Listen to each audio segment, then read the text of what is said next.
whereas the other one is south facing. And if it's bright sun and no wind, it's very pleasant out the front. And I have very understanding neighbors who don't mind me singing with friends. More of that would be lovely, wouldn't it, over the next few weeks and months as we start to, hopefully, fingers crossed, touch all the wood, get out of some of these restrictions and Yeah, get a bit more as long as it normality doesn't back. get another wave started, that's the thing. True. Yeah. But, Hopefully not.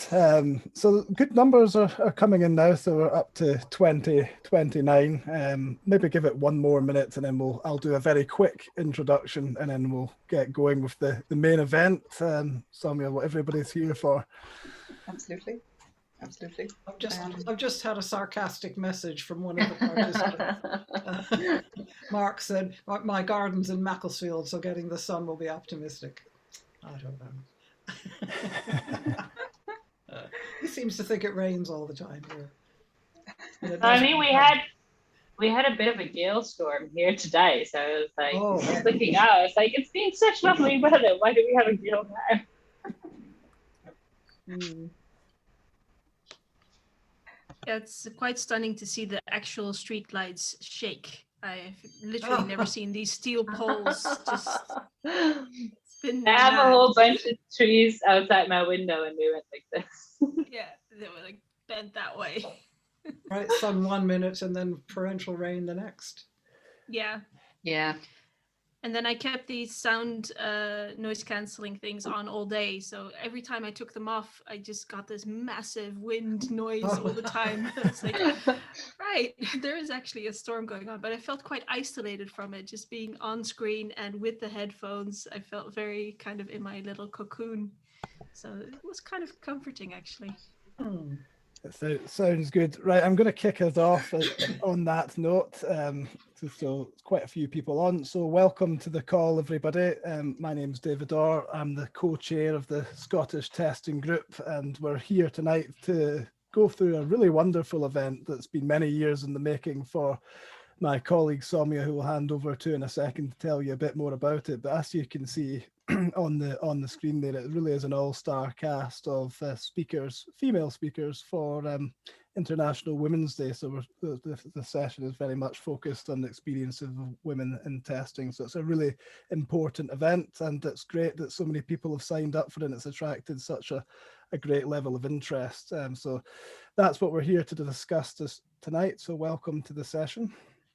I'm just going to present a couple more slides and then we'll hand over to Soumya. So we've been running a Mentimeter poll actually to help drive some of these conversations we're going to be having tonight. So each of the speakers has put in some suggested topics and you have the chance to vote. So if you haven't already had a chance to do that, you can go to menti.com and just type in this code 4574197 and that will allow you to select the options which are of most interest to you. And then we review the metrics quite quickly and we'll get straight into the conversations at that point in time. So yeah, just go to menti.com, and if you happen to have the app on your phone, you can use the app as well. Okay, for those of you who haven't experienced the Scottish Testing Group before, it's quite nice just to give a brief overview of what we're about. So we've been running for around 20 years, and we were, in fact, the first community in Scotland. So we've been around for quite a long time, and we filled a really big gap at that point in time. Thankfully, so many other things like the Ministry of Testing and other events have emerged to make it a much broader landscape for the people of Scotland. In terms of our original aim, it was very much about promoting and sharing excellence in systems and software testing. That's something that is obviously needing to evolve now. We're into a much more modern way of working, much more agile DevOps, automation focused. So that will be an aim that will continue to change, and we will likely improve upon that over the months ahead. In terms of the way that we normally run the group, it used to be that we would run 2 half-day conferences each year, and one of those in Edinburgh and one of them in Glasgow. Naturally, that hasn't been possible of late, so we have been running these virtual events, and this is our 6th such event, and it's been really, really good because we've had the ability to welcome into the fold so many different people from across Europe and actually from further afield as well now, which has been really, really rewarding actually, and we're thankful to be able to have such a good range of people on the panel tonight. So that's been really, really great. And in terms of keeping up to date with the Scottish Testing Group, we are on Twitter at Scottish Testing, so feel free to follow us or interact with the group using that Twitter handle. At this point, I'm now going to stop sharing my screen and I'm going to hand over to the host for this evening. So Soumya, over to you. Thank you very much, David. Good evening, everyone. A very warm welcome to all of you to today's panel discussion, Women in Testing Through Changing and Challenging Times. This event holds a very special place in my heart. It's been a dream of many years to bring this together, and it gives me great joy to see it unfolding. And when I think about it, it actually all started with a conversation with Isabel and Dot back in 2018 at a conference when I had a chance opportunity to speak on this topic, and it got me spurted so much. I've always wanted to have this conversation for the benefit of testing community, and I'm so pleased that dream has come true today. We are here to celebrate International Women's Day, and to me it's a great occasion to commemorate the innumerable achievements women have made in all walks of life, and also an opportunity to reminisce on the journey in making it happen. Technology is an area where women have not only been in pioneering capacity, but have been pillars of this sector through path-breaking contributions. Women have been at the forefront and the driving force of technology arena. But as with the wider society, the trends have changed with changing times. So today's discussion is an attempt to reflect on it, or some aspects of it, and it gives me utmost pleasure and privilege to be interacting with a panel of phenomenal achievers in the field of software testing. These are women who inspire me incredibly, and just to know them is an empowering feeling for me. And to have such role models is such an amazing thing for the world of testing. I wish to welcome heartily our panelists for today, Dot Graham, Sue Atkins, Gwen Stewart, Sana Visser, and Mariana Doust. So thank you so much for joining us for this discussion today.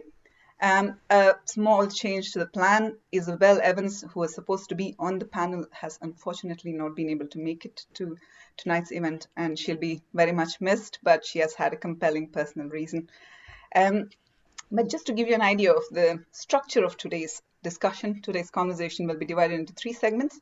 In our first segment, our panelists will share some insights individually.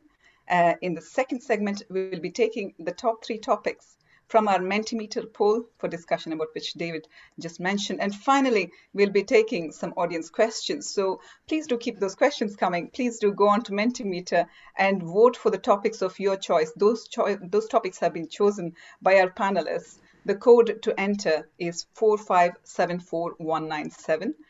So please do participate in the conversation. Please feel free to post any questions you have for any of our panelists. With that, now I request Dot Graham to kindly commence our discussion in our first segment with her individual talk. Thank you. Thanks very much, Soumya, and thanks very much for inviting me to be part of this exciting panel session. I'd like to tell you a bit about my journey, especially focusing on one aspect, working for myself. Did you know that twice as many men as women are entrepreneurs or self-employed? I wonder why this is. Are women more risk-averse, less confident? I actually became self-employed by accident, but I'm convinced that this has enabled me to have a career far better than I would ever have had I stayed employed. It's not for everyone, but if this is something you are thinking of, I would like to encourage you to give it a try. So my first job in 1970 was as a developer of what we now call test tools for Bell Labs in the States, unfortunately early shelfware. When Roger and I emigrated to the UK, I worked for Ferranti as a developer and team lead for police command and control systems.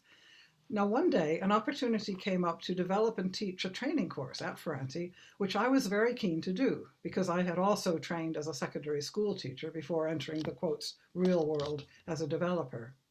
However, they gave that job to a man instead, and I was furious. I was convinced that my gender was a factor, and also that I would have made a very good job of it. So that's one factor, but in the end, I left Ferranti and I went to the National Computing Center to develop a new training course in software design. When my daughter arrived, I then became self-employed. Initially, I did 4 to 6 full-week training courses a year, both for NCC and another company, plus any other work I could find as an independent consultant. NCC asked me to help develop a series of courses on software engineering, which I could do from home. I volunteered as the second one to do the one on testing. Much to their relief, they thought they'd never find anyone who'd be willing to do that one. That's when I decided to specialize in software testing. One of the things I really enjoyed was attending conferences and seminars, excuse me, and I began to put myself forward to speak. That got me free entry. I could learn from all the other speakers, and I also often got work from people who had heard me speak. My business grew, and I was enjoying it more and more. I loved the freedom of being my own boss. I didn't have to ask anyone's permission to go to an event, just be able to afford it. The flexibility meant I could fit my work around the children for the most part. Of course, sometimes this meant going back into the office after putting them to bed.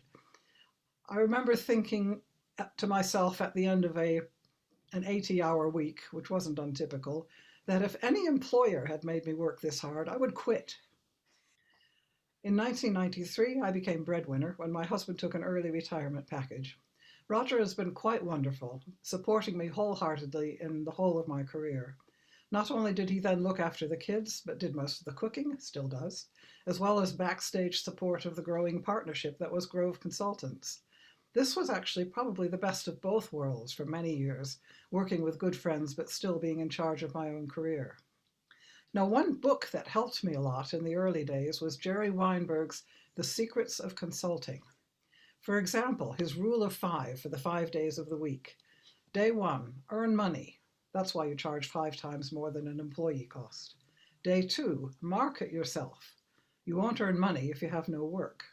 Day 3, invest in yourself. You need a good product to sell, i.e. yourself.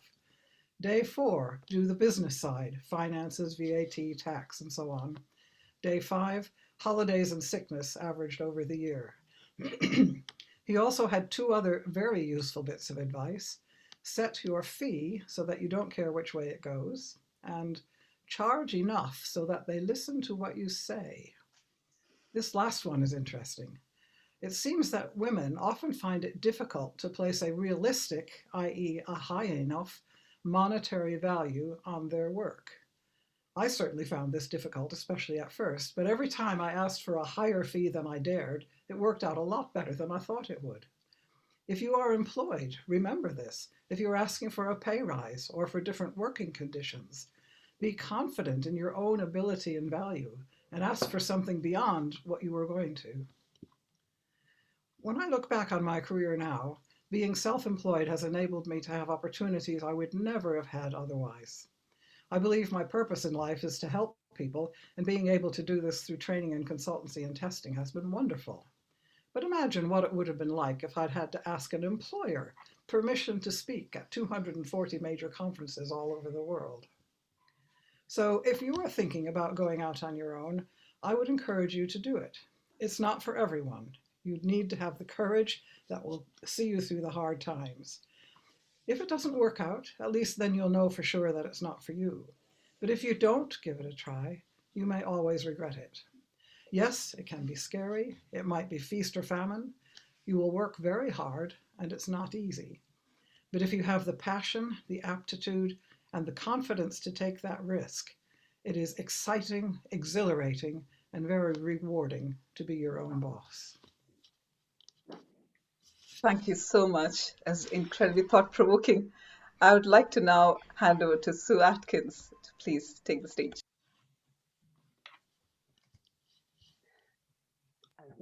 Hello, good evening. It's always difficult to know where to start when you're thinking about your own journey.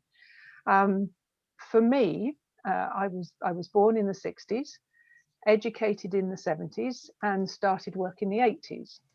So those 3 decades have a lot to do with who I am, my attitudes towards things.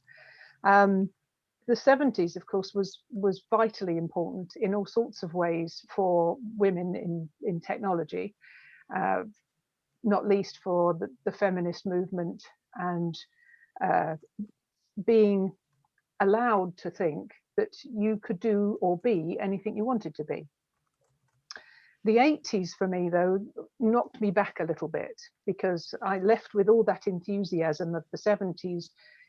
Yes, I can get out there and do things. But in the 80s, we had a massive economic downturn. And so the roles that I was looking at weren't necessarily there. Now, at the time, I didn't think it's against my gender. I just thought, you know, the roles aren't there because of the economic downturn. I originally wanted to be a scene of crimes officer, a CSI. So I'd gone through my education, getting all the sciences, you know, physics, biology, chemistry, geography, etc. So I'd got this wonderful range of sciences. But in those days, you had to be a police officer first before you could be a senior crimes officer. And unfortunately, the Met Police didn't want me. I could have qualified as a man because I was the right height and the right sort of athletic nature. But unfortunately, I had a serious injury to one of my knees. So that was an early curtailment of my scene of crimes officer role. But looking around at the time and still wanting something that played to my aptitudes, which were, you know, the science, inquiring and everything else, there was this new burgeoning thing called computing. So I moved across into computing. I took courses in being a Fortran programmer and a COBOL programmer, and started out in my career as in computing. The thing there was, I wasn't a very good programmer. And I know, you know, later on we can probably get into the discussion around failed programmers moving into testing. But the reason I wasn't a very good programmer was because I was too slow. My bosses wanted me to create this code really quickly. I wanted to create it really well. And there was this tension around that. So gradually, I moved more and more into the world of testing until officially I became a tester in '91, when it was like, right, this is my career. And it played to all those aptitudes and skills that I'd developed when wanting to be a scene of crimes officer. Because now I was looking for the bugs. I was hunting for the evidence as to what's actually occurred in that. So my journey chimes a lot with Dot's journey, because yes, I started off employed by these large organizations, but rapidly realized that I didn't fit well in the large organizations because of the process elements, because you know you have to follow these rules, you have to go by these processes, which I found a little difficult. I was very much of the, you know, if it doesn't add value to what I'm trying to achieve, then why do I need to do it?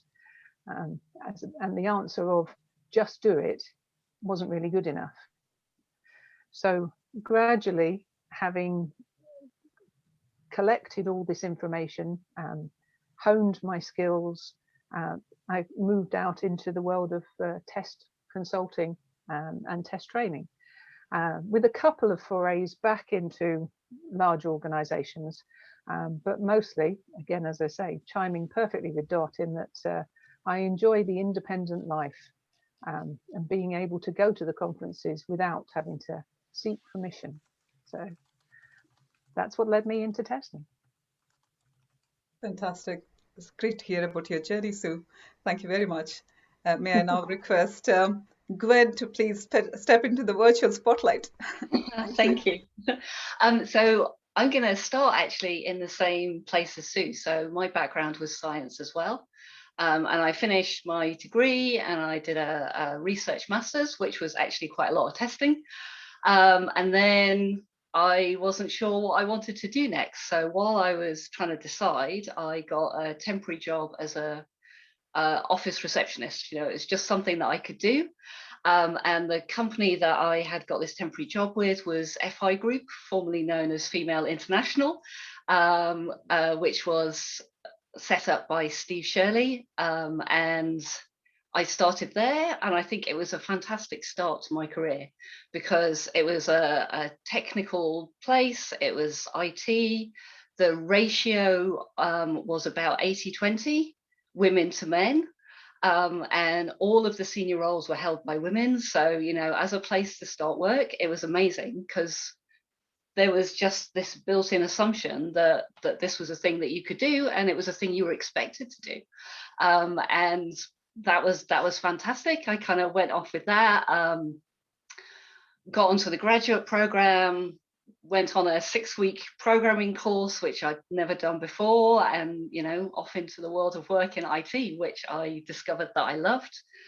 I worked as a developer and in support for a couple of years, and then after maternity, I came back into testing.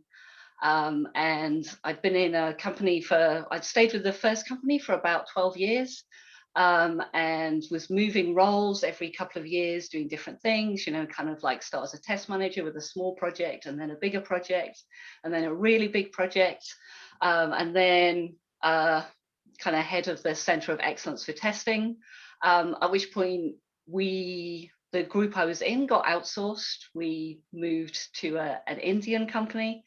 I worked with them. And while I was there, I was kind of like, you know what, this senior management is kind of boring. There's a lot of spreadsheets, there's a lot of processes, there's a lot of things where, you know, you have to, I'm not actually doing anything more. I'm not doing any testing. I'm not doing the things I love. So I moved sideways and down, and I did a period of what I like to call the London offices of West Coast Tech. So moving between different companies, but doing pretty much the same role in a number of different companies. That was all brand new. Agile was totally new to me. The first place I went, and I like to put this down to the accent rather than anything else, but I was in a meeting and somebody said dub dub dub, and I asked them what they meant, and they all looked at me like I'd grown an extra 3 heads or something, and it was like, oh, www, okay, fine, now I can understand and work with this. But it was all new. It was agile. I'd never done that before. It was e-commerce. I'd never done that before. But it was great, and I really enjoyed it. And it was a real switch as well. So, you know, rather than project delivery, it's much more about how to build a discipline, how to build a QA community, you know, a very different way of delivering. It's not always easy. Sometimes that can be a really slow kind of feedback loop on whether you're doing a good job, which can be difficult to deal with. But I have to say, I've totally loved it. And since then, I've kind of like moved back up. So I'm now back at the spreadsheets point of view, and I probably need to have a conversation with myself about, is this really where I want to be, or do I want to get back into more of the doing? Because that I always find is the place where things are really interesting. I think I may have gone really fast there. Sorry, I always talk really fast. I'm a bit nervous. Yeah, that's kind of like a quick summary, and I'm gonna hand back to Soumya, and hopefully I haven't gone too quick. There'll be more time for questions, which is a good thing. Absolutely fine. Absolutely. No, it's been very interesting to hear about your journey. Thank you so much, Gwen. I'd like to request now Sana Visser to please step forward. Cheers. Thank you. All right. Hi, folks. So I'm going to start you guys off with a question today, and it's one that I've been struggling with, and I'll see how you feel about it. So have you ever just looked up about halfway through your working day and just sat there wondering, what the hell am I doing here? And it sort of landed in the middle of an existential crisis while you're still in the muddle of things. I sort of ended up there. I'm sure Corona didn't help. And I just looked around, and having spent 13 years in software testing, and would definitely classify myself as a testaholic, and still am. I do love the subject matter, but I lately found myself frustrated, annoyed, and also just generally quite looking for another challenge.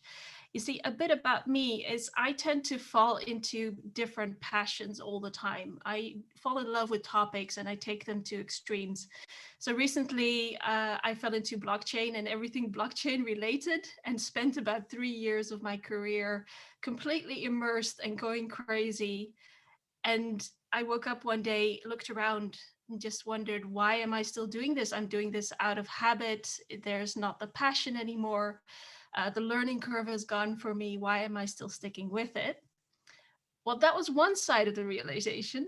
The next one is, well, what's next? And for the first time in my career, the next thing didn't automatically appear. I didn't fall into a new situation, find a new technology, something new that sparked my passion. So what I've been dealing with and would love to talk to people about is how to specialize, but also how to switch, how to pivot, but mostly also just how to sit with the utter discomfort of being as old as I am and not knowing what I want to be when I grow up. So there's the whole of that. So this is, I think, an interesting topic and a struggle we all have. Like most IT people, we get labeled senior very early on. As soon as you have about 5 years career, you get labeled a senior and experienced IT professional. But there's so many paths still to go, so many things still to learn. And how do you pick one? And do you pick one before you love it, or do you love it after you pick it? I think I know the answer. It's both. How do you navigate that gray area? So these are all things that have been a theme for the past half year or so. And my main thing, which I've been asking everyone, and I hope you guys will also pop into the chat at the end of this session, if you think, I know Sana a little now, I think I know what she should become when she grows up, just pop it in there and let me know.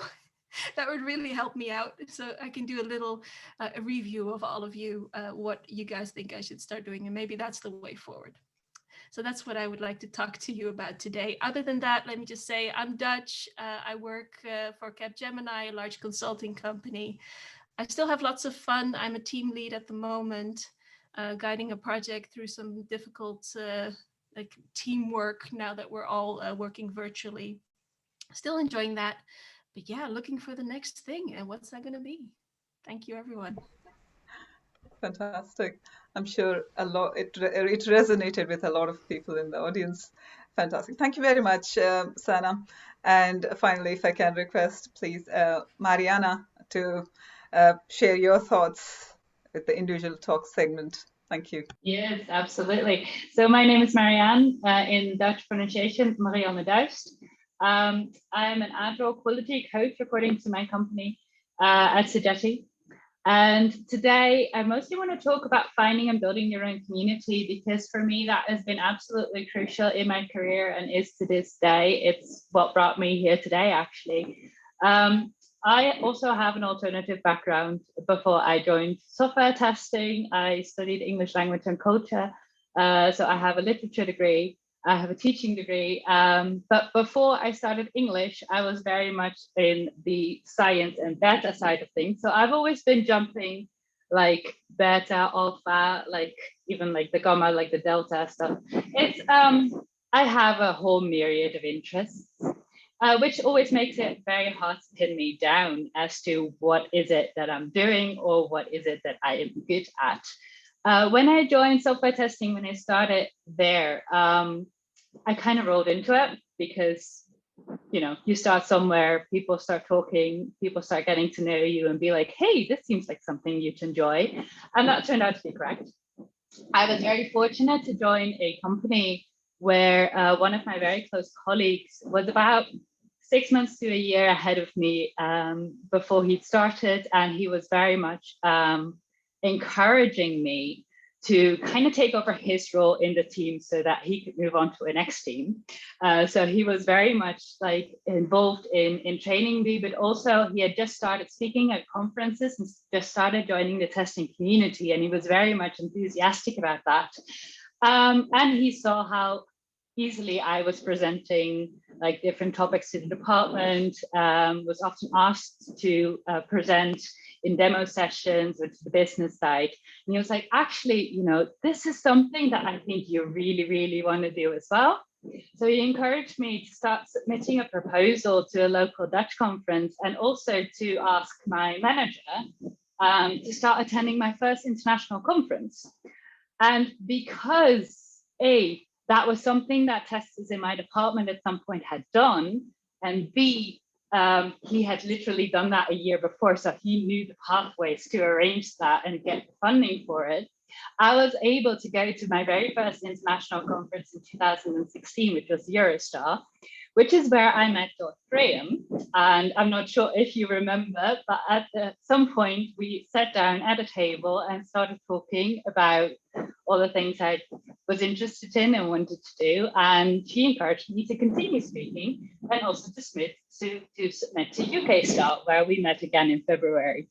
So that for me, like meeting the community there, the international community, like not gender specific, but just the whole testing community internationally, that sheer sense of excitement and getting to know all these different perspectives and all these different technologies and possibilities in the field that I'd not really seen other than, you know, my own teams and my own company, really, really broadened my horizon. So I got bitten by the speaker bug, as so mentioned. One of the ways to be able to attend a lot of conferences and get them funded is to speak at them, which I enjoy doing. So I get to both kind of teach and speak and inspire, and I get to enjoy the hallway track, as we call it, and speak to a whole bunch of people at speakers dinner or just in the hallway, and get to know them and get to know their story and get to know their challenges. And so I've done that for a bunch of years now. And one of my major professional networks is the women in testing community, where I get inspired. I get a sense of like a lot of role models, possibilities that I did not even know existed in the field, because I had no role models before I entered the field as to what could you do in IT. It was this huge black box. I didn't know anyone working in IT except a friend who worked as a developer, which seemed like I didn't know what that was. I mean, I knew that he was building code and knew he was writing code, but I didn't know what that was in a like professional job sense. But being able to speak to literally about everyone in the room today that I can see on my screen has really, really kickstarted. And for me, the interesting thing then becomes you become an inspiration to others as well. So it's a two-way street, and that translates back into the workplace, because as a woman in tech, I've been very fortunate to work in teams where we had an all-female team at some point. Well, not all female, but like I think we had 2 guys at that point in time, and like we made a point of going to meetings as a team together. Like, this is unique, this is cool. But I've also worked quite often and quite frequently where I'm the only one in the room. And that means I stand out. I mean, I stand out either way, but I stand out regardless of if I try to or not. So that has an impact on the way you're seen, the way that you like interact with others, because people remember you. Not always in a good way, sometimes really good way. It varies. And that comes down to simple things like clothing, to like distrust, or hey, we can hear your voice because hey, there's a uniqueness here. And I'm curious. So today, that is really the topic that I'd like to talk about, finding and building your own community, because it's brought me so incredibly much, but also the impact that it has to stand out and what that means. So yeah, I can keep on talking, but I will hand it back over to Sonia. Fabulous. Thank you, Marianne. And absolutely, I think there's one common thing between both our stories. That's kind of experiencing Dot Graham speak and how she can trigger you on to a path of your own in terms of public speaking and everything. I owe Dot that moment of inspiration when I got interested in that and got my opportunity to kind of speak for the first time, and really that's led me to so many other things. So huge thank you to Dot on this particular moment, because Marianne mentioned, but really that's such a great point you've hit there, Marianne. Thank you ever so much, and so fascinating to hear all the journeys, so varied, and in a way it's also a reflection of how things changed for women in technology as such. But at this point, we need to kind of go into our second segment, which is around the Mentimeter poll. So I'll have to quickly share my screen and perhaps let you all look at what's been trending on Mentimeter today for our talk, and pick the top 3 topics for discussion. So I'll quickly share my screen. So that's, as it stands, the poll. So that's 3 topics have rated equally, I would like to think. The first one is aptitudes, attitudes, and skills for tech and testing. That was chosen by Sue Atkins. Serendipity, taking the opportunity when you see it, even if you have never done whatever it is. That was chosen by Gwen. And finding and building your community, role model sponsors, and learning. That was chosen by Marianne. So there we go. We have our top 3, but all panelists will be speaking on these 3 topics. So we'll pick the first topic, and I'll request Sue to please open the conversation around this, because it was a suggestion from yourself. Sue, please. Well, the idea behind it was, as I said in my introduction, looking at my aptitudes, looking at my skills, where should I go next? It chimes with the conversation here Sane said earlier on about, and also Gwen as well. I think that if you've got these skills, aptitudes, whatever you want to call them, where should you go? What should you do? Now, as it happened for me, I had this scientific basis of things, and I always work with the question, what do I not know? So in anything that I'm doing, if it's project management, if it's a particular test type, it's always the question behind me is what do I not know? A lot of people say question everything, but then you come back with, well, why? What am I questioning? But whereas questioning, what do I not know, focuses a little bit more to say, what have I not got here? What information am I missing? What tools have I not got, etc. So it's really a case of looking at the aptitudes, the attitudes, the skills that you've got, and then seeing where that takes you next. So for my skill set, I think, I can't remember which one of the panelists also mentioned it, that they've got a lot of interests. I think that again chimed across all the panelists, that I have a lot of interests in science, I'm actually a qualified electrician. So for me, the aptitude takes me into fault finding in electrical systems. I also knit. I knit and I spin and I weave, which takes me into the science behind the construction of yarns and fabric, torsion and twist per inch and all the rest of it. So it's really, how do you recognize your skills? And then from there, where does it take you? So anyone else got any thoughts around their skills, aptitudes and attitudes and where it took them? Yeah, so one thing I would say is don't rely on those tests that they make you take.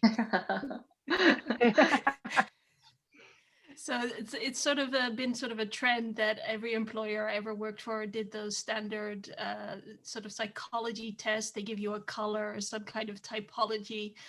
Bin those, please, as soon as you can. and find other ways of introspection and finding where your passions are, because I found those to be the most confusing things. I have scored as an extrovert there, I've scored as an introvert, I've scored as an inspirator, and I've scored as a detail-oriented person. So they seem to be all over the place.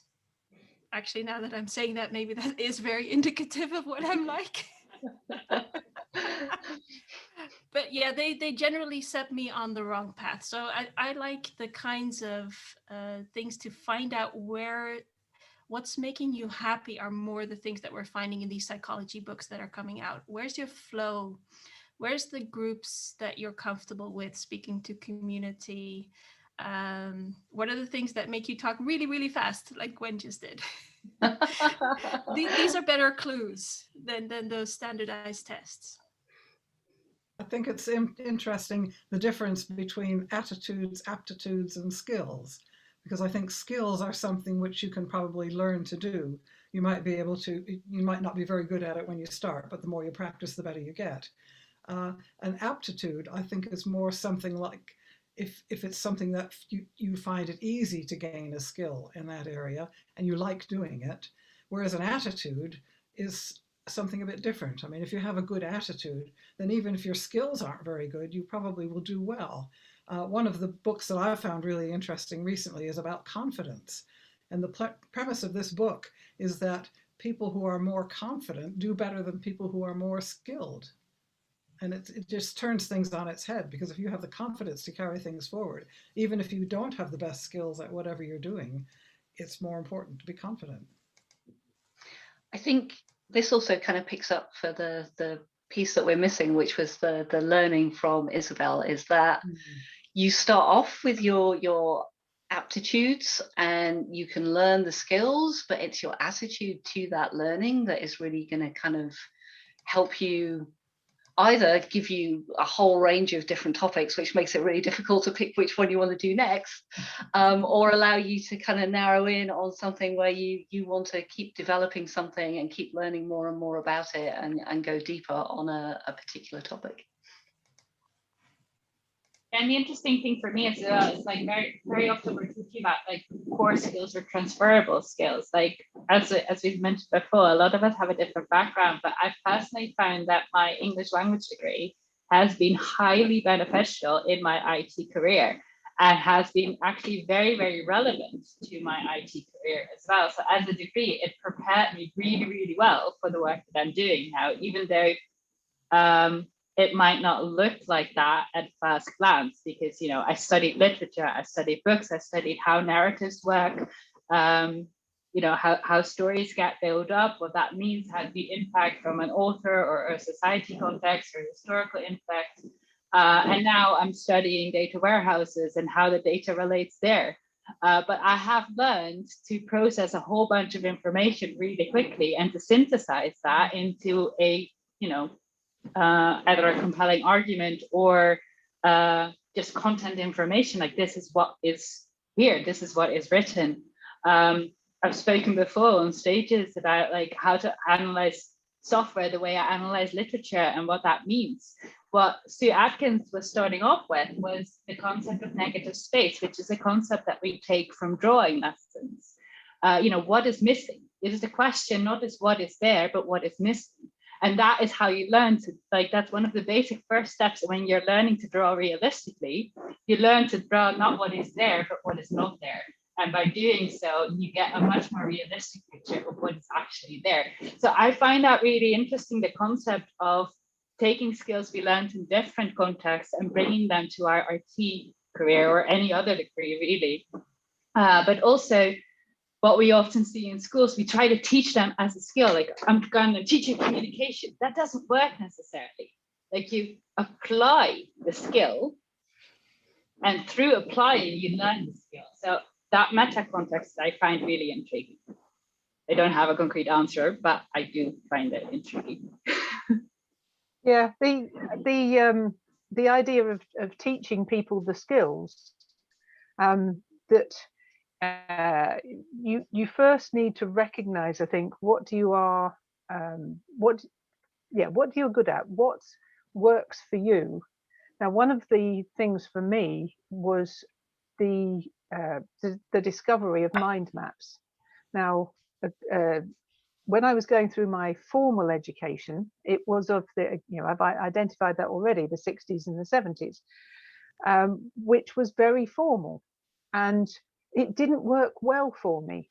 It was only when I uncovered or discovered mind maps and the idea that you didn't have to write everything as a long list, that you could actually draw stuff, that in drawing the stuff, that opened up my whole acquisition of knowledge and information.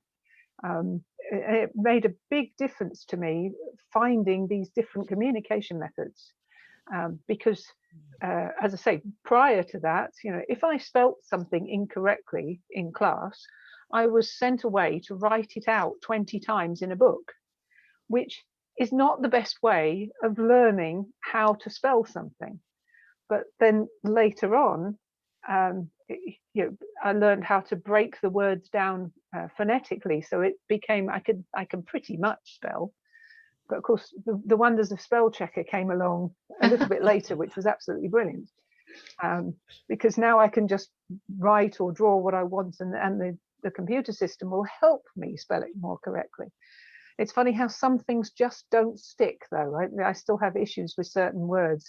I was trying to write cloud today, and it just didn't look right, no matter how many times I did it. So there are so many angles of this that you can pull in. I like, Marianne, the idea of the storytelling, because to me, that's one way that we engage with our audience, whether it's on a training course or whether it's project management. You're trying to paint that picture and tell that story.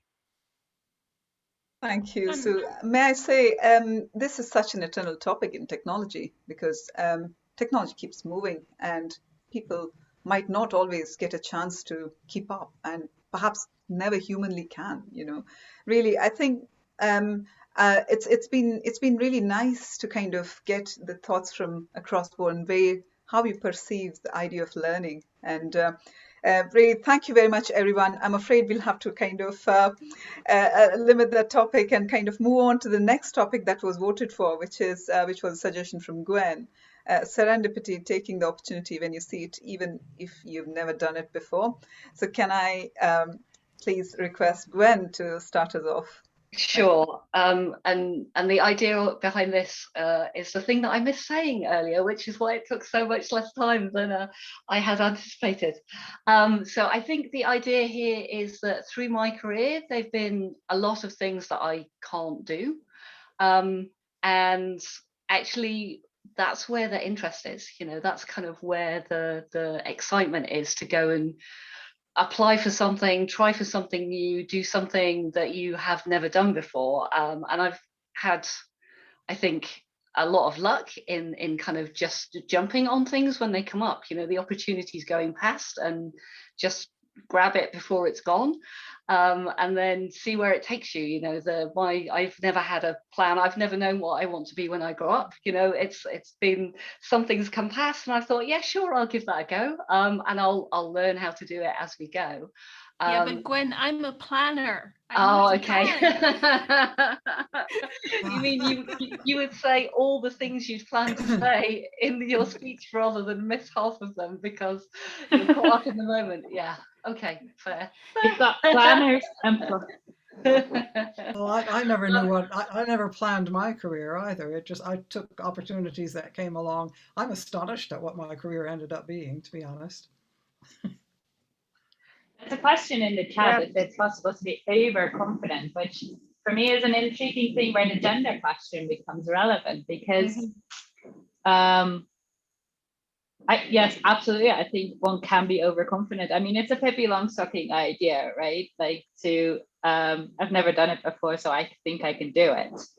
And that can bring you a lot of experiences, but sometimes you are in over your head. But I find we were talking about this in the preparation, actually, the concept of imposter syndrome that is so prevalent among so many people. And it's a complicated question because I do suffer sometimes from imposter syndrome, the concept of, oh, I don't think I can do this. And very often that turns out to not be true, and I can actually do it. But that messaging comes not just from myself, but also from being warned over and over again. Are you sure you can do this? Are you sure that you are ready? Don't you want to do this first? Or maybe you should take it a bit easier first. So it's not something that is just in my own mind. That's very Who's saying undermining that to to your you? confidence, isn't it? It is very undermining for my confidence. So you want. I think Who is what we want saying to that be, to you, Marianne? we want to be confident. We don't want to be overconfident, but we don't want to be underconfident. I think it's much more likely that women are underconfident than they are overconfident. And I mean, you see some people. There's also this, what is it, the Dunning-Kruger effect, where the people who are the people who have the least ability are the most confident. I'm not mentioning any former presidents here, but I think women often tend to be underconfident, and things like, "Oh, are you sure you want to do that?" That's really that's very damaging, I think. Yeah, and I mean, I've had a lot of people very encouraging in my career as well. So it's not like a single message of only discouragement, but the messages of discouragement have certainly been there. And that comes back to what I was talking about before. Being the only woman in the room means that you stand out as a uniqueness, and that comes with a price.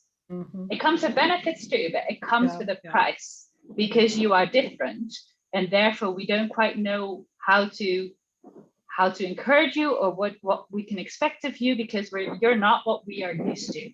And that is a very subtle message that creeps across in a lot of different ways that isn't even always verbal or conscious. I mean, as an But as well as it's good to be different and to be noticed. And being both female and American, people did remember me, and if they can remember you, then they might call and offer you work. So, but if you're trying to fit into the company, then maybe you don't want to stand out quite so much. It's a difficult thing. But as well as being confident, or the confidence factor obviously needs to be thought out, but there also needs to be an element of self-sufficiency. So self-sufficiency and self-belief. Yes. That I like to be stretched on a role. I don't like it to be too easy, because then it becomes a little on the tedious side. So I like to be stretched. I like a little bit of stress, not too much, especially as I'm getting slightly older. So I like that, a little bit of stress, but I have to have that self-belief and self-confidence, and that ties in with the confidence factor as to whether you think you can do the job. If you have got the right tools behind you, if you've got the right collaborative group. So the fact that we have these people in our network means that if I was on a project and I got stuck on something, I know I could ping such and such to ask something. So it's the collaborative group, but it's also that self-contained self-belief that gives you the right level of confidence. But we do have to balance it, because I know there are various reports that talk about the fact that women don't put themselves forward for particular roles because they don't think they've got all the skills. Whereas I put myself forward if I think I've got about, I don't know, a 70-odd% fit. I'll still give it a go, because that other 25% fit. Yeah, men put themselves forward if they're 60% qualified. Women tend to put themselves forward only if they're 100% qualified. Yeah, they found that. Which there's no. Yeah, so there's no stretch in that, is there? No, that's right. If you put yourself forward as 100% qualified, there's no stretch. There's a double possibly bind, be a very boring job. But there's a double bind there. Because yes, it's true, we tend to put ourselves forward when we're 100%, but the statistics also bear out, which are in the same continuation research on that book, is that most women who are not 100% match and do try and apply with 60%, they do get rejected. So there's a difference there as well. We don't put ourselves forward, but we also have proof that if we only have a 60% match, we are very unlikely to get the job. So there's a double bind, as in so many of these things. And I think that's part of the tricky thing about all these topics is, yes, you want to be confident. If someone's calling you overconfident, that's probably quite tricky. There's probably something more behind it. Maybe they just don't like what you're saying. That has happened. So Has happened, can confirm. Be careful about who's bringing that message. But I think in general, confidence will help you. I think just putting yourself forward, absolutely. Serendipity, I love, Gwen. I think things do happen as sort of sometimes magically in terms of timing. They all work, but we do have this double thing. Serendipity will not help us as far as maybe some of our male colleagues. Confidence will not go as far. Applying for the job and putting ourselves out there will mean we do get punched a few more times on average. Absolutely. And those do take a toll over the years. I think there's some research, like in terms of mental load in the course of a very long period of time, even these small infractions, like, are you sure you can do that? Are you comfortable here in this role?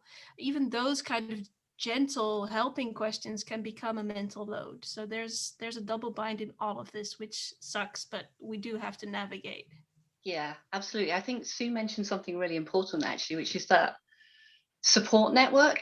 And I know I've been very lucky having some really good managers, and I know I've also been very lucky having really good colleagues and, you know, women that I've met at testing conferences who I've built up good relationships with, and you get that sense of you're not out there by yourself. Even if you're taking some of those blows, you know, it's kind of like there are people around that you can talk to and who will say either, yeah, I've seen that too, or, you know, here's a way you can deal with that situation. And I certainly wouldn't underplay the role that all the people around me have played in kind of being able to take those opportunities as they come up. But I think, yeah, if there was a message I was going to put out there is if someone's looking at an opportunity and they're a little bit nervous about it, give it a try anyway. Yeah, give it a good old go. Yeah. You'll end up liking it usually. Yeah. Yeah. Thanks Yeah, very but much. Sorry, Marianne, please. Oh no, I was gonna agree with Selma and with everybody really, like, do go and do try it, because even if there are a lot of, like, you know, boundaries and restrictions put in your way that you might not even be aware of, or pressures that society puts on an individual basis, it's still good advice to go for it and to do try it and to find. But then we get to the different topic, to find your role models, but to find your sponsors as well. Yeah, you learn something from it, even if you learn not to do that again. Yeah. So yeah. Absolutely. Thank you for sharing that brilliant message. And I think, as Marianne indicated, this led us nicely to the final topic that was on Mentimeter Top 3, finding and building your community, your role model sponsors, and learning. Marianne, do you want to start us off on the topic, please?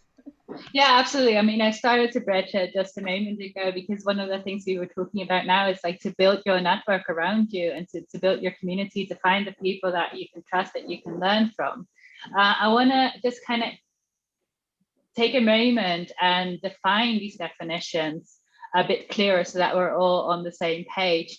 A role model for me is someone who is literally like a role model, someone who inspires, someone who encourages you, but they don't necessarily have to have a relationship with you. It can be one-sided, from you being like, you are a role model, even though you don't know who I am. We then have a mentor, which is not what I put in the thing, someone who coaches you, someone who encourages you, someone who helps you reach your goals. And then we have a sponsor, which I think is an underliked role, something that we're not very consciously aware of. The sponsor is someone who can open doors for you. So that can be a manager, that can be like a colleague, or it can be someone outside your company. And their role is not necessarily to coach you on like day-to-day basis, but it is to create that window of opportunity for you. It is to like speak you up when you're not in the room and create that opportunity that you're not aware of. And that's something that you can actively pursue as well. If you want something, if you want an opportunity, then you can find who are the people who can open these doors for me and ask them specifically, hey, I'm interested. Can you help me get there? So it's a really intriguing role that I think we can utilize a lot more, and that we can be for others much more consciously as well, because there's a difference between coaching and mentoring and to actively open the door. So that is the topic that I'm really interested in and have a lot of input on, but I'm very curious for responses first. It's a really useful and interesting distinction between the different ways in which you might interact with people. And then there's also, of course, friends and people that you might sort of at your same level who you would just ask for advice and when you're stuck, go to.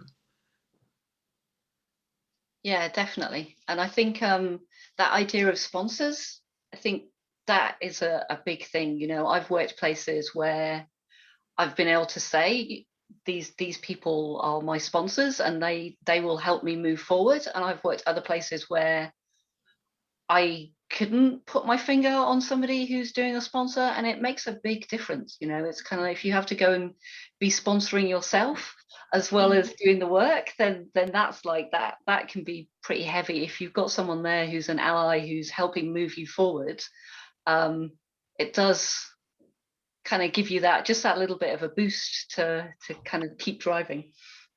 Yeah, and I think that's a common one. We tend to conflate all four into one person. So we will tend to think like our managers or our direct coaches need to be all four things for us at the same time. And it's so useful to recognize that it's split. They do coincide a lot, but it's very good to go through your network and sort of generally feel out what people are doing for you. And funnily enough, a lot of like weak ties are incredibly good sponsors. So those are the people that are connections of connections, who will take the time to write a 5-minute email for you, but who won't necessarily invest in half an hour's coffee. Yeah, exactly. I like the definitions, because I hadn't really thought about it in terms of things like sponsors before. So certainly through my career, role models and mentors and other angles around that, but I hadn't really thought about the sponsor element before, which is a really nice a nice construct. So yeah. I think David's also making a very good point here about how most of his mentors were women.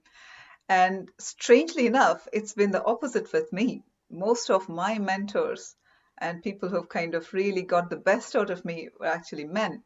So I don't know if there's any kind of thought around that at all. It's perhaps going towards that natural balance is already happening, that a lot of men are getting support from women and women are getting support from men. So surely something right is happening in a big way in a lot of places. I'm sure I could possibly generalize. I welcome any thoughts on what David has shared in the chat window there. Well, I think it's also, is it formalized for you? I mean, a lot of companies formalize this in a mentor-mentee relationships and set them up for you.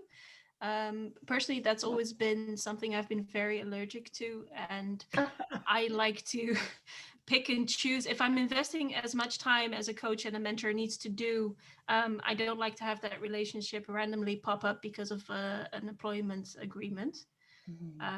So there's that. There's more of a choosing thing. I think in that case, there might be preferences. I tend to listen better when I get feedback from women. I tend to listen very badly to male voices in general. Like even my tom-tom needs to be set to a female voice or I won't turn right. It's quite extreme. So there's that. For me personally, I mean, the distinction has really helped me to clarify what I'm asking of someone and what I would expect from someone or what I'm looking for. And what Sanna was saying, like the weak links often being sponsors, has been very, very true in my my own experience. But only once I started explicitly asking for it.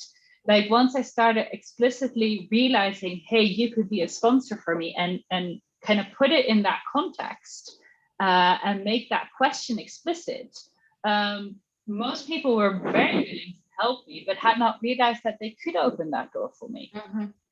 And so I really put you in the center of like, hey, where am I? Where would I like to go? And that's where, you know, your coaches can help you figure that out. Your role models can realize, they can make you realize things you hadn't even thought was possible.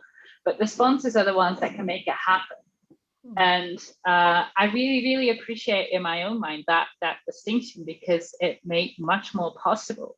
But yeah, for me, my role models in testing are almost all women, not because there aren't some girl men out there as well. There are, and I have had a lot of good conversations with a lot of my male colleagues and friends in the community. But the ones who are actually driving the field in a way that, in my experiences, takes it forward, have been women. So, but this is an interesting one for me, because I think the generational element comes into play here, because when I was starting out in my testing career, there weren't that many women in the testing field. There weren't that many women in the tech world, although obviously one of my role models has already been quoted in the sense of Steve Shirley. So, you know, it was more looking at the books that I could find when I was looking for testing information, for testing knowledge. How do you test this? They were written by men. So it's now in today's world where we're able to connect with people through the likes of LinkedIn and Twitter and the such like, that you can actually reach out to more of these people. Whereas, say, when I started, that wasn't so easy. We were working in our own little silos. It was only when the likes of Eurostar kicked off did we actually realize that, hey, there's this conference and there's all these testers, and yes, a good percentage of them are women. And you got to meet them, say, at the first Eurostar. So there is a generational thing that you can push into it as well, that now we've got these connection mechanisms, we can actually, you know, start to look at the community we can build. I think it is absolutely true, a generational thing, because, like, as you say, today's world is much more global, but it's also a matter of which circles are you in, because I do still find a lot of like male dominated communities or conferences. I have been the single female speaker at a conference. Oh no, that's not true. There was one other who was on the stage as well. And the funny thing was that we were at a dinner in that evening with like all the participants as well. And there was this young woman sitting next to me, and we were talking, and I was talking about the workshop that I had run earlier that day, and she literally like went like this, turned to whoever was sitting next to her, and said, I found her, I found the female speaker. And that, like, we continued talking, and then like towards the end she was like, oh wait, I could actually be standing on that stage as well. Like these are the steps I would need to do if I would want that.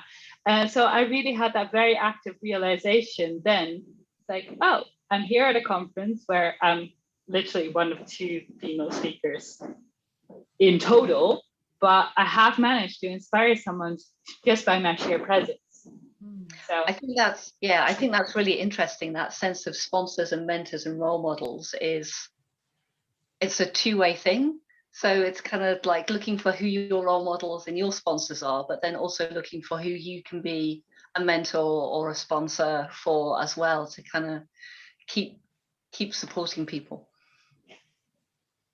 Yeah, and it's still And stunning to What me about the amount of people that don't look up communities. Like, I'm sure I'm preaching to the choir here, because everyone listening here has at least found the Scottish testing group. So you guys are well on your way. But the amounts of colleagues I have, numbers in the thousands, and it's still every second colleague I speak to just does not look to communities where they belong.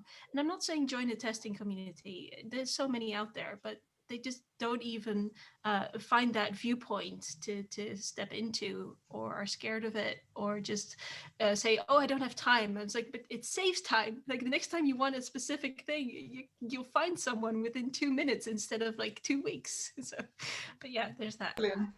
Thank you. Thanks all. I'm afraid because of time, we'll have to kind of bring our second segment to a close because there are a lot of audience questions also pouring in. So we'll have to kind of take our attention to some of the questions that's been raised.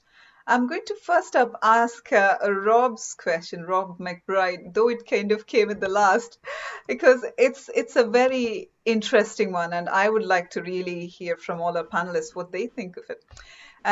Rob says, as a male in the industry who is aware of the disparity and bias women have to deal with, what can I do to help encourage equality without seeming like, without being condescending? Because he's also adding, you don't want to look like you're attempting to rescue the women in my community. So I think it's a very good question. And to me, I think this is kind of going more towards making our workplaces gender neutral.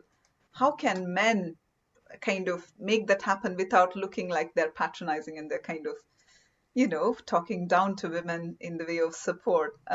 Please, I welcome thoughts from the panel. I can go with one if you want. So one is meetings. So there's a lot of research about how meetings are run and how the perception from men quite often is that women are doing all the talking, and that is not true. So one simple thing is talk less in meetings, and give people more space, kind of create that airspace. And then like the other thing, which is kind of verges into where you get into, that one's really simple. There's no way that can be seen as patronizing.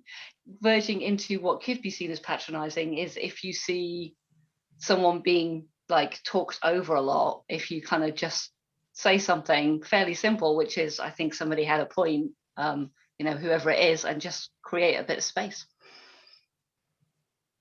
Yeah, or even do the very would simple add- repetition, like Yeah. as so and so just said, because it's ridiculous, but it means sometimes that like when I say something, it doesn't get picked up, and then when like my male colleague says it, as Marianne said, and it's the exact same thing, it does get picked up, and it's ridiculous. But I've literally had conversation with male allies before the meeting where we would actively plan to do that so that I would not be ignored. Yep. And I'd add to that, believe us when we tell you these things. The amount of times I've had to mention one of these things and then say, does that really happen? I said, yes, it really happens. Really? I've never had that happen to me. I'm like, duh. But just don't force us down that bit of conversation. If we say we need you to do this because this tends to happen to me, that's it. Just, all right, fine, do what you need. To say that it's not something you've ever experienced or a problem you've ever had or something you don't quite believe is true, it doesn't really help us forward. No, and it's something that like it's we are human. We are all human. So treat us as a human and not like as the woman in the room or as the unique creature that we don't quite understand. We're human. Yeah, just like you. That's exactly what I was going to say. Is that we are, just treat us as one of the crowd, one of the folks in the room. So equal amount of time, equal amount of gravitas. There was a contrast in the first two jobs that I held. The first one in the States was in the early 70s, and women's lib was rife. And I felt I really had to fight just to be taken seriously for my work. But when I moved to the UK, the team I was put in there, I was just immediately accepted as sort of one of the lads. And it's hard to put a finger on what that was. I mean, I attributed it partly to the different cultures in the countries, but it was probably more the different cultures in the companies. but it's hard to know now what that means. But just being accepted as one, no big deal. But as you say, being listened to, just treated equally. But I suppose it's making people aware of when you're not being treated equally and pointing it out. And for me, that's where negative space really comes in, because I'm really often a facilitator. And one of the things I pay attention to when I'm facilitating is who has spoken how many times and who has not spoken yet.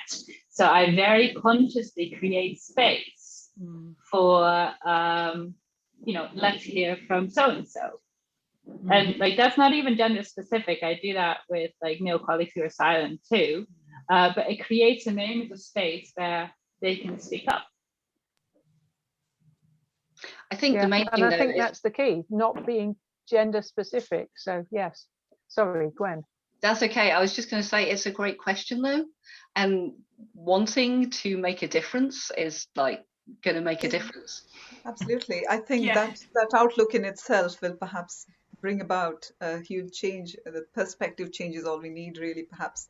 There's been a lot of question around shift to automation testing. I guess perhaps the kind of undercurrent to that question is how easy it is to switch over to the kind of newer technologies. Perhaps you want to share something that you've experienced, how that. Well, going back to Sue's topic of how do you make that switch over of skill set and how you found it. So maybe it'd be great to hear from the panel some of those thoughts. Well, I started in automation by accident. By accident, just happened to do it. That's right. That was my first job. I was told to write testing tools. So I'd been interested in it. And as tools came around as commercial tools, I wrote the first book that collated information about tools, which was called the CAS Report, was published in '91. But I think at the moment, nowadays, there's very much an idea that in order to be a good tester, you also have to be able to write code and you have to be able to program the testing tools, which I don't really agree with. I think I'm out on a limb here, because I think the skills of testing are different to the skills of automation, and forcing all testers to be automators or programmers, I think we're going to lose something from the skill of testing. That's maybe not quite, a little bit off topic. I totally agree with you, Dot. I don't think, even though I started out as a Fortran, COBOL, ALGOL programmer, I don't think you have to code in order to be a tester. I recognize that today's environments, the agile world where everyone gets called developer and you're expected to be able to pick up particular tasks interchangeably, that comes back to my aptitudes and attitudes and skills. Because if you're on an agile team and your strength is your, excuse the language, but a shit hot tester, then I wouldn't want to be forced into coding where my obvious aptitude is testing. So I don't think you need to be able to program or development skills in order to be a tester. In fact, with you, Dot, totally on that most of the users, 90% of the users of our applications don't know anything about code. So why on earth would we want our testers to know about code? So I know when I do test, my perspective is tainted because I'm an ALGOL, COBOL, Fortran, scientific threaded type mind. And I need to test as if I was my mother, who hasn't got the understanding of what software is. So there are so many angles around that. Now, if your aptitude happens to take you into tools, then fine. Again, because of my original route with the programming languages, I also moved very early on into test automation with the original starting out functional test tools and performance test tools. And I still try and keep my hand in occasionally, every now and then, running a performance test, trying to keep up to date with the latest performance testing tools. So there are definite angles around that. But if your skills take you that way, then great. Embrace that. Become the best automation tester that you can be. But recognize that there is that trade-off. Yeah, and also, and I'm sure Dot can speak to this, a lot of these trends are highly cyclical. The focus on core skills versus technical skills, team building skills versus individual skills, they do tend to cycle. And at the moment, we're in a DevOps swing, and it's moving us forward. It's doing good things, but as all things, it's mixed again, and it will swing back, and it will come back to how good are you at relating to the people around you, and it will just keep switching between those two. And having 50 years in IT, I'm sure Dot, you've seen this. Even I in 30 years can see that pendulum just keeps going back and forth. And every time we as testers feel in a crisis, like, are my tech skills going to save me now that I need to be this cooperative? Or on the other hand, now that I'm this cooperative, am I technical enough? Yeah, Absolutely. certainly Yeah, I agree. think I've it's seen about a many 20-year cycle. Yeah. This kind of ties in so nicely with the title of our talk for today. It's just absolutely. I think I totally agree with you, Sana. And this is a bit of a fact for everybody in technology to live with, that a lot of trends will come and go, and how you kind of position yourself around changing trends is where perhaps the biggest amount of hard work kind of goes in terms of self-development and everything. Quite conscious of time, but maybe we can fit in one more topic because it just seems so popular, being the only woman in the room. And I observed there were a lot of responses the moment it came up. Any thoughts on that? Because it seems to be catching audience's attention. This might be the final one, by the way, before we kind of bring the session to a close. Anything you all want to share quickly on that experience, and anything you want to talk about people who are in that position at all? I think if you find yourself in a unique position, take advantage of it. I was going to say that exact same thing. It gives you some power. So take the power where you find it, because nobody's going to offer it to you. Yeah, and also it's not a choice, is and it? We're not choosing to be the only woman on the team. We're dealing with it. So even if you're uncomfortable with it, it's likely to be your truth for a while yet. I mean, we're working on it, but it's still there. Yeah, and you can bring your unique skills to it again. I hate to keep harking back to my topic, but the uniqueness of being female allows for sometimes a little bit more fun. So it just bring your skills to it, bring your attitudes to it. Fantastic. What a lovely message. Please, Marianne. Yeah, absolutely. I mean, you're going to stand out. Like, as the only woman in the room, people do remember you because you do stand out. And my advice is always to embrace it. Because I do see people sometimes, and we were talking about this earlier also with, like, I have a thing with clothing. I can't wear trousers for a variety of reasons, which I'm happy to share personally. But that means I'm always in dresses and always in skirts, and they're very professional dresses and skirts. So I do look nice and posh, like when I'm in office. But I am in a dress, and that does stand out. And if I'm going to stand out anyway, I chose a whole bunch of nice colors because I might as well embrace it. I'm quirky. I mean, I'm crocheting now, if you might have noticed, because it helps me focus, and I do that during events as well. I sketchnote, I create, like, I'm weird, and people actually appreciate that. I have one little story around the dress code element, in the sense that years ago, when I was working as computer ops, I went to work in trousers because I much prefer trousers. But the company I was working for basically sent me home and told me I had to go and get my skirt on. Now, luckily, things have changed a bit since then. Yeah, I've heard that same story where someone came back and then had her micro mini on. She's like, fine, you don't want me in trousers? All right, deal with this. Absolutely. I think Darn, I didn't do that one. that's a brilliant message to kind of give away as a final thought. Stand tall and embrace it, the uniqueness, and whatever makes you kind of stand out, maybe embrace it and kind of not be kind of putting yourself down in any way for the lack of company. I think it can bring its own strengths, and you can make a point perhaps when you do that. So thank you so much, panelists. And I think, I'm afraid, due to time, we'll have to bring this discussion to a closure. Although I don't have a heart at all, I think 90 minutes is totally insufficient. We've been through 2 dry runs of this session, and I feel I have so much more to talk to all of you.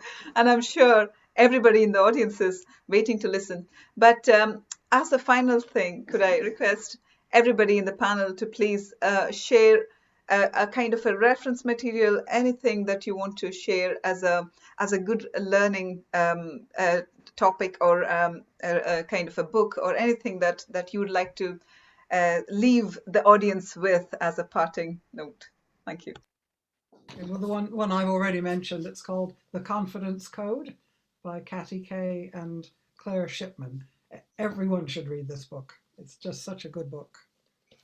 And the other one was Jerry Weinberg's Secrets of Consulting, if you're interested in going independent. And I don't have that book anymore because I suspect I lent it to somebody and forgot who. Thank you very much, Dot. Sue, I think you're looking for the book, perhaps. Yeah, I was just looking for Jerry Weinberg's book to put it up in front. I've got it on the shelf somewhere. Someone will find it in a few moments. Mine would be just to have a look at Steve Shirley's website, which is steveshirley.com, because there are just so many interesting insights, ideas, etc. And my other role model is Feynman, but then I'm sure he's a lot of people's role model. So yeah. Fantastic. Thank you, Sue. Gwen, please. So I would say the ones that made a big difference for me, Agile Testing. That was an excellent book. And the other one that I really like is a book called Managing Humans, which is a kind of very not light-hearted, but a kind of very down-to-earth talking about being a manager. Thank you. Thank you, Gwen. Sana, please. I'll just talk about my personal role model. Her name is Margaret Heffernan. She's CEO. She's badass. You can read her book, How to Win When Nobody's Winning, which is all about co-opetition, cooperating instead of competing. Or you can just watch her TED Talk, which I'm going to pop in the chat in a minute, which sums it up, which is about a pecking order at work and why that doesn't work and hierarchies should go away altogether. Thank you so much. Marianne, please. Yeah, so the first thing is I'm going to recommend that you read some fiction, because reading fiction, reading literature truly does enrich your perspective in a different way than reading a non-fiction book, which is more on the content.